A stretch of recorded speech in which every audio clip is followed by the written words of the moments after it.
What would you say the pros and cons are of traditional publishing? The pros of traditional publishing, I would say probably the biggest one is to feel very confident. If you feel like you're not going to be confident, if you need some validation from an outside source, maybe you need validation from your family or friends. Oh, you're traditionally published. If that's very important, that's something to consider. Although I feel like self-publishing has come such a long way and people understand it better because there has been an indie movement as well with film and with music, and it's more acceptable now and it seems more entrepreneurial than Yeah, anything I agree. else. I've Much seen better. it change in like the last 5 years since I've been publishing, but also the attitudes have changed in the last, when did I do my degree? 13 or so years. I remember when I was finishing my BA in creative writing, everyone turned their nose up at blogging and thought it was like a cheap form of writing and like there'd never be a future in it and only lazy people blogged and stuff. And now, look, everyone has a blog, everyone wants to blog, everyone thinks they can be a blogger without doing any work to figure out actually how to do it properly. And I think there was that misconception a while back that that's what self-publishing was as well, because you did occasionally get the half-assed books published that didn't look great. And Right. now those of us who do want it to be a career, we put the work in to create an end product that looks traditionally published most of the time. Definitely, and it has changed a lot. That's just something that's been a tremendous change, and I think people are more accepting of it now than they used to be. But that I would say, yeah, that's one reason to go to traditional publishing if that is very important to you for whatever reason, for whatever validation you need to get out of it for family, friends, or yourself. I don't think that should be necessary though, because you can create a fantastic project on your own and then you feel even better about it. I was the one who commissioned the cover. I was the one who did all the, commissioned the formatting or blah, blah, blah.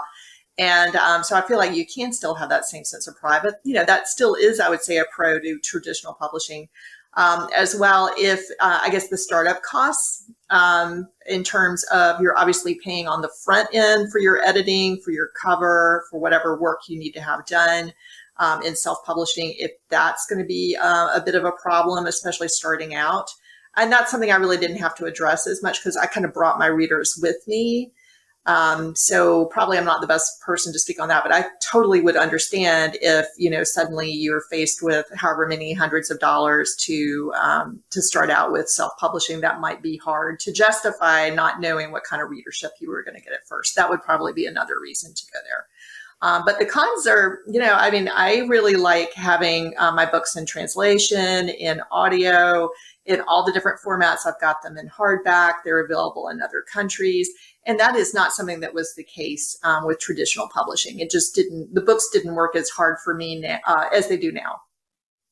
So that's definitely a con to traditional publishing. They will tie up your rights, and that's just what they do. That's not them just trying to be mean or something, but they're going to try to get your audio rights and every other type of right, and then they don't exploit them. So they've got the rights, but they don't use them. And I think with audio, they're trying to do better with that now, but it's still a problem. Yeah, one of the things I've noticed in groups like the Alliance of Independent Authors and a few other self-publishing groups is people who've been traditionally published and lost the rights to their characters. And Oh that's gosh. one of the big pitfalls that people seem to fall into. And from what I can gather, the general consensus is don't give up the rights to your characters. Yeah. Because that will be If you so can hard to avoid get it. back. Yes. If you can avoid it. If you, and I think probably we'll bring this up a little later with one of my series, but one of the series I wasn't able to get my character rights back. And so the series is just unfortunately dead in the water after 5 books. And I really hate that. I have readers all the time asking me, how about, the Memphis Barbecue series? Can you do any more books than that? I'm like, I can't. I've asked them a few times. But everything else I've been able to get back. So that has been very helpful. But yeah, that is character rights, just having those creative rights. That is very important. Definitely.